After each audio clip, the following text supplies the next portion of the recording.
Katie, we appreciate it. So much fun. Busy out there yes. this morning. Yeah. Well, here to talk about all those Black Friday deals. Joining us again is our Techspert Dan Thompson. We talked over on 10 News today, and now you're here with us on Mornings with Fox 43.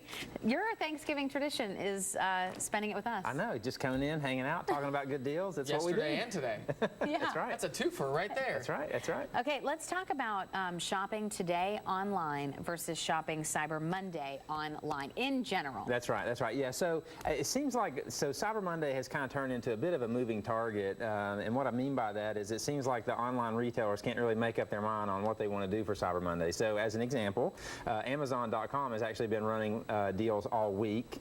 Popular online retailer Zappos.com has been running deals all weekend. So it seems like nobody's really locking themselves down to the whole Cyber Monday thing, but they are running good deals online. So if you're one of those people like myself who doesn't want to get out and deal with the crowds that we're seeing out there, you can do all your shopping online and expect to get decent deals there as well.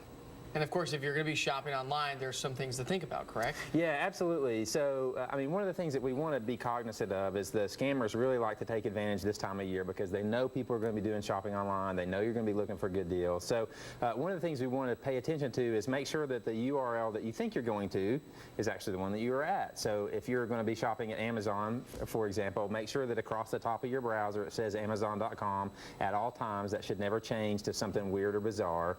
Also, consider this. Use your credit card instead of your debit card. And the reason being is if something goes south, if you're using your debit card, those funds are coming straight out of your bank account. Whereas with a credit card, this is all happening on paper. So you can call your credit card company, sort all this out, and you're not out the funds. So when it comes time to pay your bills, you're not out of luck. Because these credit card companies back you up. That's right. That's right. That's good to know. One other thing real quick while you're talking about that, I think one thing I always do when I shop online is when I start checking out, I always make sure there's that S after the HTTP. That's right. That's right. Yeah. So that shows us that it's a secure site. That's absolutely something we should all do. Okay. Also, we should never go to websites where it has a little pop-up that says, you know, there's a problem with this website.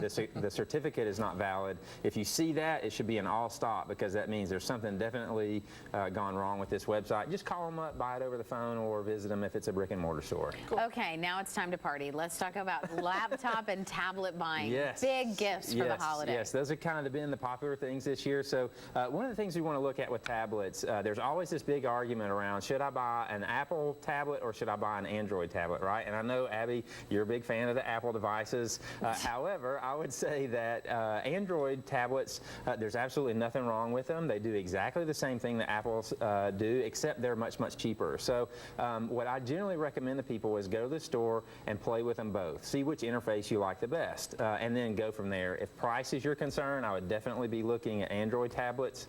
You can pick up the new Kindle Fire HDX for a really good price, about half of what you can get at one of the new iPads for. So those are great deals. If you're looking for laptops, one of the things that I was noticing this year, and we kind of talked about this a little bit yesterday, is that there's a lot of good deals on laptops that I wouldn't buy.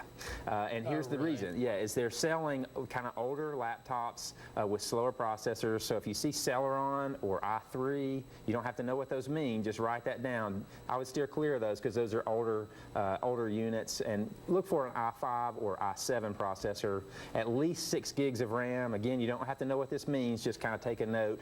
That will ensure that this system will run for you well into the future and it's going to last you a good time. Okay, real quick, we want you to weigh in. One word. Xbox One or PS4? Oh man, so this is hard to do in just one word, but I would say I'm traditionally an Xbox guy.